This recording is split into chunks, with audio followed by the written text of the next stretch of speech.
कई लोगों के जीवन में एक मौन तनाव व्याप्त है।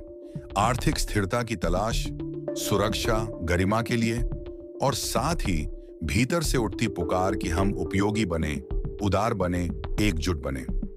इन दो दुनियाओं में संतुलन कैसे लाया जाए? शायद आपने भी कभी ऐसा महसूस किया हो।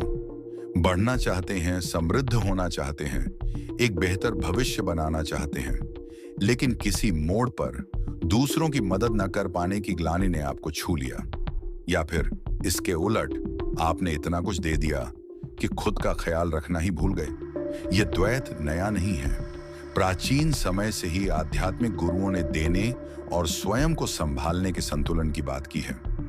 भगवत गीता कहती है कि सच्चा कर्म वैराग्य से उत्पन्न होता है, लेकिन उपेक्षा से नहीं। और दूसरी ओर सेनेका कहते हैं, वह उदारता जो खुद को संकट में डाल दे कोई पुण्य नहीं बल्कि लापरवाही है। तो फिर यह संतुलन कैसे पाए? खुले दिल के साथ कैसे जिए और जमीन पर पैर कैसे टिके रहें? यह एक निमंत्रण है। इस प्रश्न में हम साथ चलें, तैयार उत्तरों के साथ नहीं बल्कि ईमानदार आंखों से।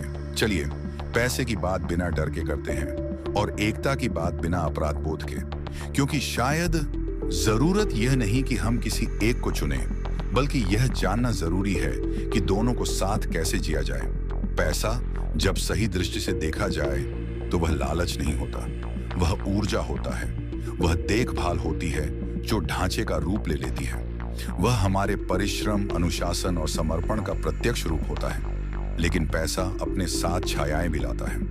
कभी कभी वह हमारी बेचैनी का दर्पण बन जाता है, या वह कवच जिसमें हम अपने अपर्याप्त होने के डर को छिपा लेते हैं। कई बार हम इस जाल में फंस जाते हैं, अपने मूल्य को बैंक बैलेंस से आंकने लगते हैं। सोचते हैं कि जब पर्याप्त होगा तभी हम मदद कर पाएंगे, सेवा कर पाएंगे, बांट पाएंगे। लेकिन पर्याप्त कभी आता ही नहीं।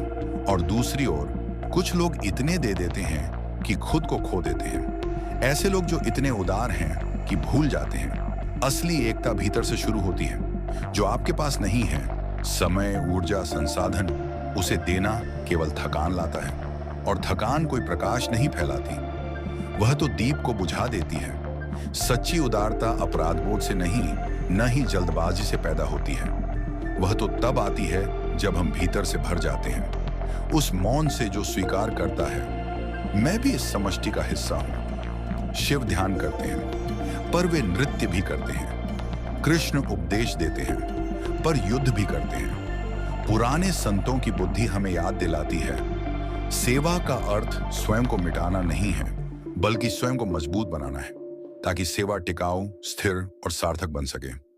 आप एक समृद्ध जीवन जी सकते हैं और फिर भी करुणामय रह सकते हैं। आप समझदारी से बचत कर सकते हैं और साथ ही समय, उपस्थिति और ध्यान दे सकते हैं। एकता केवल पैसे देना नहीं है, यह आत्मा को देना है। और यह हम सभी कर सकते हैं, भले ही जेबें खाली हों। पर देखिए, यह कमी को अपनाने का बहाना नहीं है, यह एक आह्वान है उद्देश्यपूर्ण समृद्धि को विकसित करने का। बचत करना ताकि गुंजाइश बनी रहे, ईमानदारी से काम करना, सचेत निवेश करना। क्योंकि जब आप सत्य निष्ठा के साथ समृद्ध होते हैं तो आपकी सफलता दूसरों के लिए मार्ग बन जाती है और आपकी उदारता त्याग नहीं रह जाती, वह विरासत बन जाती है। अंत में बात पैसे या एकता में से किसी एक को चुनने की नहीं है। बात यह है कि याद रखा जाए, पैसा एक साधन है और दिल उद्देश्य है। सच्चा धन केवल उसमें नहीं जो आपने जमा किया है, बल्कि उसमें है जो आपने मौन में रचा है। एक गुमनाम कर्म की शांति में, उस दृढ़ता में जो मदद करती है बिना दिखावे के। संसाधनों का पोषण करना पाप नहीं है, पाप है यह भूल जाना कि आप उन्हें क्यों चाहते हैं। दुनिया को और खोखले करोड़पतियों की जरूरत नहीं है, दुनिया को जरूरत है पूरे लोगों की, मजबूत हाथों और करुणा से भरी आंखों वाले।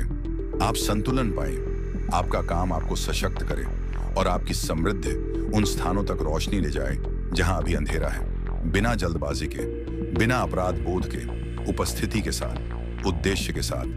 यही है असली सोना। एक जीवन जो संतुलित हो, जो आपके पास है और जो आप बांटते हैं उसके बीच।